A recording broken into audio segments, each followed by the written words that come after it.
Quiero decirle, si hay hermanos que nos escuchan a través de Radio Alfarero, los mensajes de la convención se van a estar transmitiendo en vivo en partes del mundo y de la nación. Nos están escuchando a través de Radio Alfarero. Le quiero decir que en 36 países están escuchando la emisora. El counter que genera el mismo software, ahora hay que hablar así porque yo no sé decir eso en español.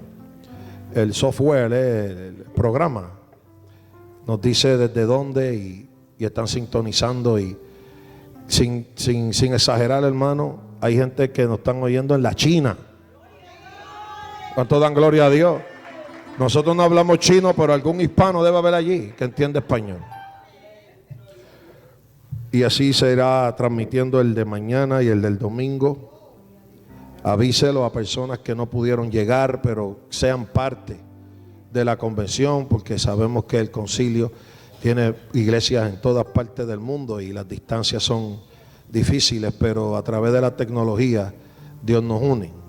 Y lo importante es que Dios nos tiene que decir en estos 3 días a nuestro corazón, ministrarnos.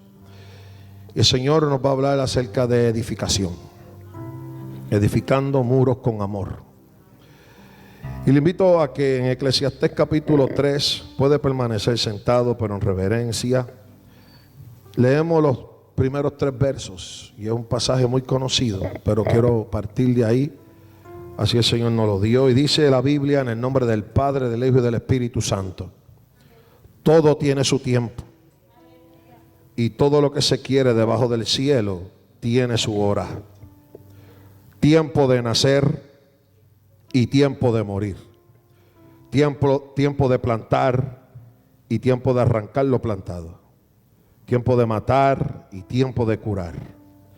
Tiempo de destruir y tiempo de edificar. Y vamos a estar hablando acerca del tiempo de edificar. Padre, gracias te damos en esta hermosa noche por este privilegio inmerecido, Dios. En medio de todos estos ministros y santos. Gracias, Señor. Gracias por esta bendición.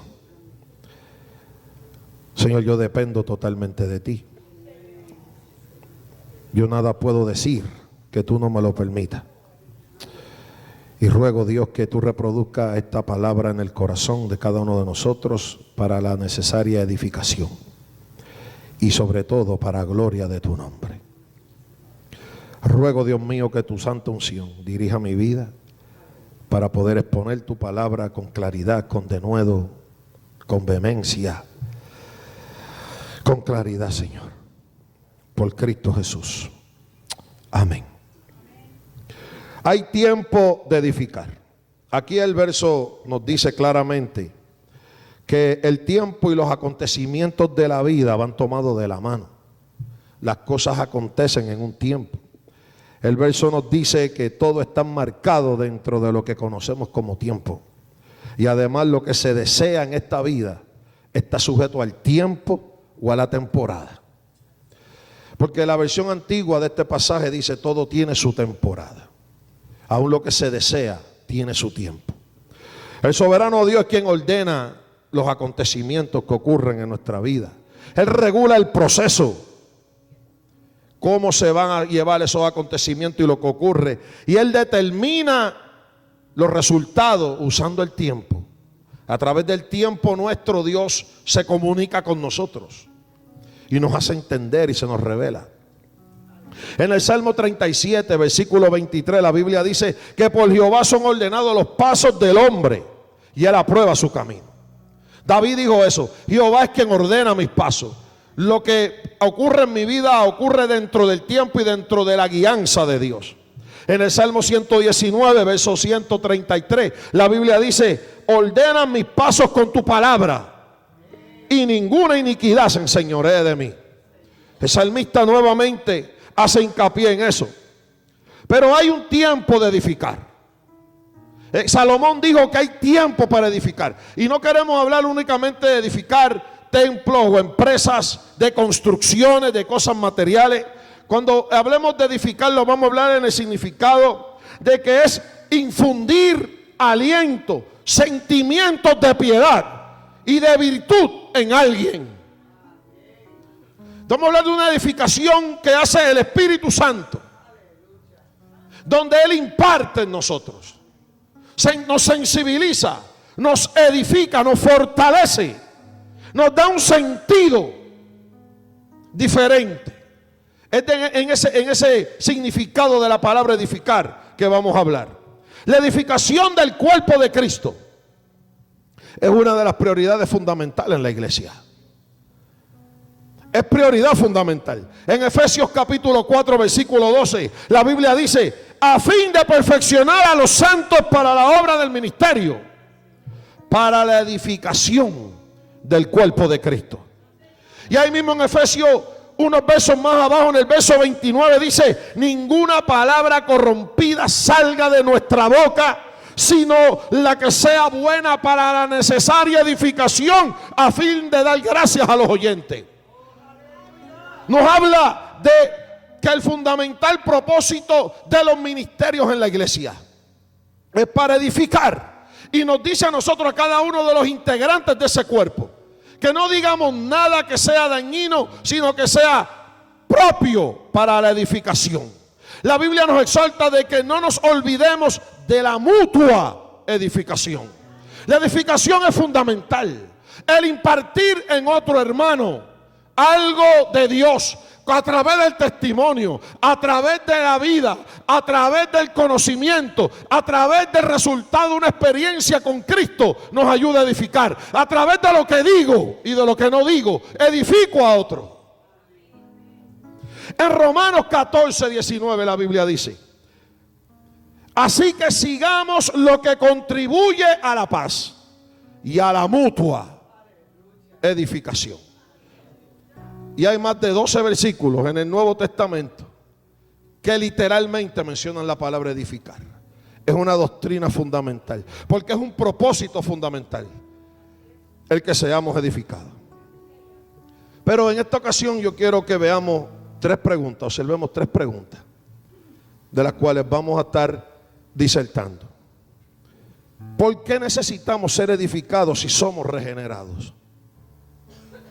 A mí esa pregunta me toca mucho, y cuando reflexiono en ella, pregunté y dije: Señor, pero si somos regenerados, ¿cuál es la necesidad de la edificación? ¿Por qué es tan importante? Y vamos a ver los factores que deterioran o derriban, o que hacen posible que sea necesaria la edificación. ¿Qué es lo que se daña? ¿Qué es lo que causa el deterioro? Que necesitamos ser edificados. Y vamos a terminar contestando esta pregunta: ¿por qué Dios permite que ese mal o eso que identifiquemos dañe? Son preguntas retantes. Yo voy a pedir que esté bien atento, porque no tengo duda que de la manera que Dios habla a mi corazón, nos va a seguir hablando. No son preguntas del año 1960. Sabemos que son preguntas de esta época donde hay tanta cosa, y son verdades que nos confrontan delante de Dios de una manera santa y de una manera correcta. Y lo vamos a ver a la luz de la Escritura. Y me perdona si voy rápido, pero quiero redimir el tiempo. Pero quiero entrar en esto. Primeramente, ¿por qué necesitamos edificación si somos regenerados? Porque la nueva naturaleza que recibimos en el nuevo nacimiento, el día que el Señor llegó a nuestro corazón y nos salva, y la fe que recibimos, y el producto inmediato de esa nueva naturaleza a través de lo que se conoce como la regeneración, no erradica la carne. La naturaleza, el viejo hombre, queda ahí, luchando, y está presente. Y por esa verdad fundamental se desprenden otras cosas que hacen necesaria la edificación, aún nosotros habiendo sido nacidos de nuevo y habiendo sido regenerados. Nosotros en la regeneración recibimos una nueva naturaleza. Lo dice 2 de Corintios capítulo 5 verso 17. De modo que si alguno está en Cristo, nueva criatura es. Cristo es el que introduce este tema. Y se lo dice a Nicodemo una noche y le dice: de cierto te digo que tienes que nacer de nuevo. Es de la boca del Señor que primero se oye esta expresión. Ahora, ¿qué consiste? ¿De qué hablaba esto? Nicodemo no entendía. Decía, ¿cómo un hombre viejo puede volver al vientre de su madre? Él le dijo, tienes que nacer del agua y del espíritu. Tienes que ser regenerado. Tienes que disfrutar de una nueva naturaleza que solo la imparte el Espíritu Santo en la experiencia del nuevo nacimiento. Aún la fe que recibimos, aún la fe que nos ayudó a creer, la fe que nos ayuda a perseverar, la fe que nos ayuda a confiar en el Señor, en el transcurso de la vida, en el tiempo que hay para edificar. Cuando nosotros recibimos al Señor, eso no queda erradicado. La fe y la duda coexisten muchas veces. Coexisten en nosotros. Es difícil. Ahora, cuando nosotros recibimos esa nueva naturaleza, llega el temor de Dios a nosotros. Es cuando Dios pone en nosotros ese temor. Y dice el proverbista en el capítulo 8, verso 13, que el temor de Jehová es aborrecer el mal. La soberbia y la arrogancia, el mal camino y la boca perversa aborrezco, decía él. Y más adelante en otro capítulo, en el 16, verso 6, él dijo, con misericordia y verdad se corrige el pecado, y con el temor de Jehová los hombres se apartan del mal. Aún vemos desde el Antiguo Testamento como cuando el Espíritu Santo venía sobre el creyente, venía sobre aquellos hombres y aquellas mujeres, el temor de Dios se infundía en el corazón, con el propósito de irlos separando del mal, de separarlos de algo, de separarlos de las tinieblas, de sacarlos de aquella vida de esclavitud, una vida libre. Pero aún así necesitamos edificación, porque tenemos luchas internas. Batallamos con tantas cosas. Batallamos con tentaciones. Batallamos con debilidades. Y muchas veces de esto no lo consideramos y no lo meditamos. Y queremos muchas veces cubrirlo con adaptación religiosa, como hablaba el pastor al principio, donde llega un momento que de la manera que él se siente me puedo identificar, y lo siento también, porque la religión nunca va a sustituir la experiencia salvífica del hombre. Y la religión, ni ningún ritual, ni ninguna ceremonia, ni nada que nosotros hagamos dizque para agradar a Dios, tener paz con nuestras conciencias, nos va a nosotros dar la libertad que solo Cristo dio y solo Cristo da. Ese temor de Dios nos hace aborrecer el placer por el pecado. ¿Cómo yo sé que realmente yo aborrezco el pecado cuando todavía peco? Antes de nosotros ser regenerados, amábamos el pecado. Hay muchos versos que dicen, amando al mundo, los hombres aman la violencia, amando la codicia, amando la soberbia. La Biblia está llena de eso, no me da el tiempo. Tengo los versículos, pero no me da el tiempo. Pero la Biblia habla un sinnúmero de veces de que el hombre ama cosas que no son los designios de Dios. Y dice, y aborrecen lo bueno y aman lo malo. Y la Biblia da un rayo X y una descripción clara del alma del hombre antes de ser regenerada. Pero una vez regenerada,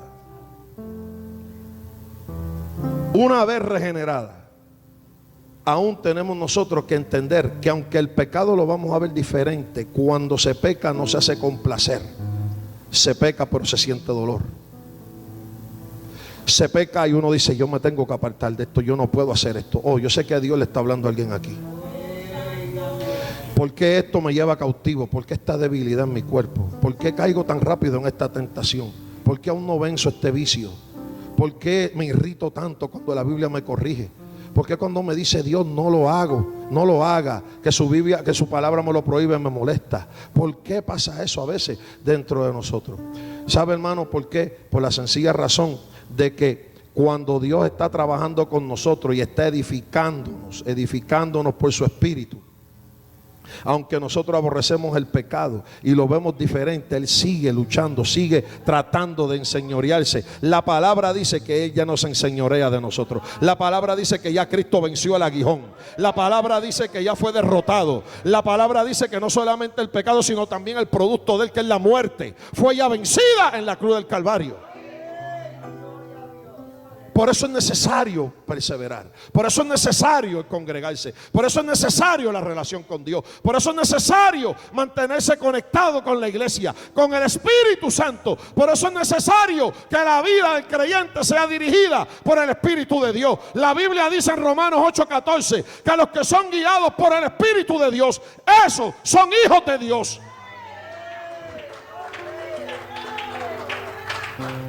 Algunos pecamos por debilidad, por ignorancia, por tentación, y otros con alevosía y planificación. Aún siendo regenerado, dice, uy, eso soy fuerte.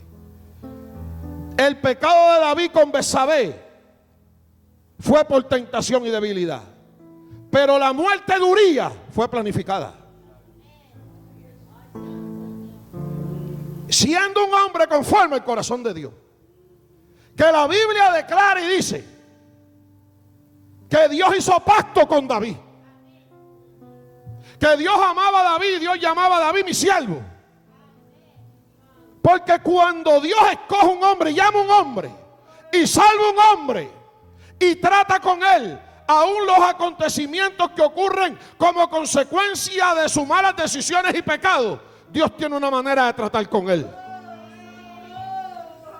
Por eso en esta noche nosotros podemos decir que no hay ninguna razón, excusa, causa que pueda detener que el Espíritu Santo siga trabajando en ti, siga trabajando en mí y nos edifique para la gloria de Dios.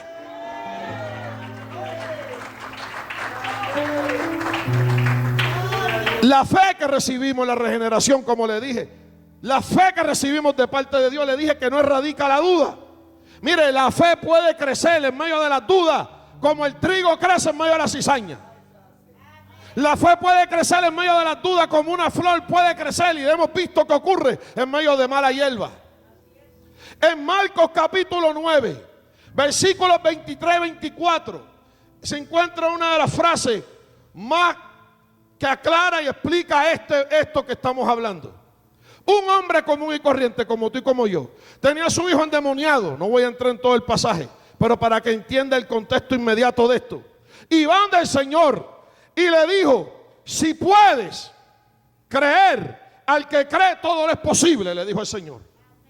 Al hijo de él se le metió un demonio y botaba espuma y le daba contra el piso y embarataba al muchacho, y el papá afligido lo llevó a Jesús. Y cuando Jesús ve el cuadro, el Señor le dice a aquel hombre: si puedes creer, al que cree todo es posible. Y dice el verso 24: e inmediatamente el padre del muchacho clamó y dijo: creo, ayúdame incredulidad.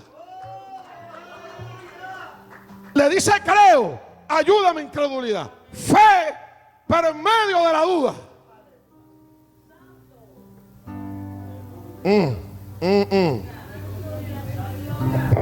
No es fácil estar al otro lado de la cámara, del lente de esa cámara, cuando nos tiran ese retrato. Lo que quiero decir con eso es que nos ocurre. Me perdonan si decía, esto no es mensaje de convención, esto fue el mensaje que Dios me dio. No es fácil ser el modelo para tomarnos esa foto. A veces quedamos feos para la foto, como decimos en Puerto Rico, cuando nos tiran esa foto. Nos ocurre. Por eso es necesaria la edificación. Por eso este esfuerzo vale la pena estar aquí. Porque aquí está ocurriendo mucha edificación de muchas maneras. Aquí, antes de llegar aquí, los que vienen de lejos, los que vienen de cerca, tuvimos que confrontarnos con nosotros mismos y con unas realidades a veces económicas, familiares, sociales, porque incluye el trabajo, incluye tantas cosas, escuela, sabrá Dios qué, para poder estar aquí. Porque fíjese la importancia que Dios le da a la mutua edificación. ¿Sabe por qué? Porque en medio de nuestras luchas, de los países que estamos, de donde venimos, esto no importa raza, nación, clima, qué comemos, qué no comemos, cultura, qué vestimos, qué no vestimos, cómo nos peinamos. Eso no importa si somos gordos, feos, flacos, calvos, con pelo. Eso no importa. Todo el que es nacido de nuevo y regenerado tiene aún lucha con esto, y por eso es necesaria la edificación. Y gracias a Dios por estos eventos que nos permiten nosotros gozarnos y poder ver esto y poder vencer en el nombre del Señor. En medio de la duda, tener la fe de que Dios va a suplir, de que Dios me va a llevar de regreso a mi país, de que Dios me va a cuidar, de que Dios va a hacer una obra.